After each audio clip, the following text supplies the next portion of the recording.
So Telangana రాష్ట్ర వ్యాప్తంగానైతే తెలంగాణకు సంబంధించిన యాసంగి రైతు పంటననేది చాలామందికైతే లేటు జమ కావడం అయితే జరుగుతుంది. సో దానికి సంబంధించిన లేటెస్ట్ న్యూస్ అనేది మనమైతే ఇప్పుడైతే చూద్దాం.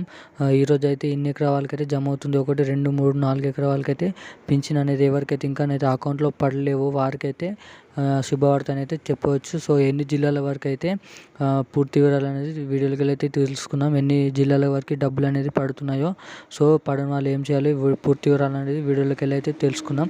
సో దానికంటే ముందనైతే మన ఛానల్ ఎవరైనా మొదటిసారిగా చూస్తున్నారంటే ఛానల్ అయితే ఖచ్చితంగా సబ్స్క్రైబ్ చేసి వెంటనే గంటనైతే ఆన్లో పెట్టుకోండి.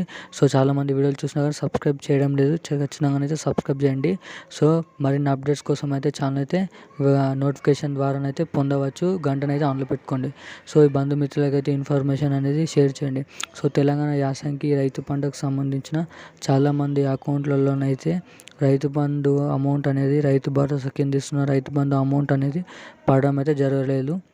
ఎందుకనైతే మనకైతే చెప్పవచ్చు, పథకాల ద్వారా అయితే ప్రజాపాలన పథకం ద్వారా అయితే అవైతే నడుచడం జరగడంతోనైతే మనకైతే ఇప్పుడాక చాలా తక్కువ మందికి తెలంగాణ రాష్ట్రంలో యాసంగి రైతు పంట అనేది జమ అయింది.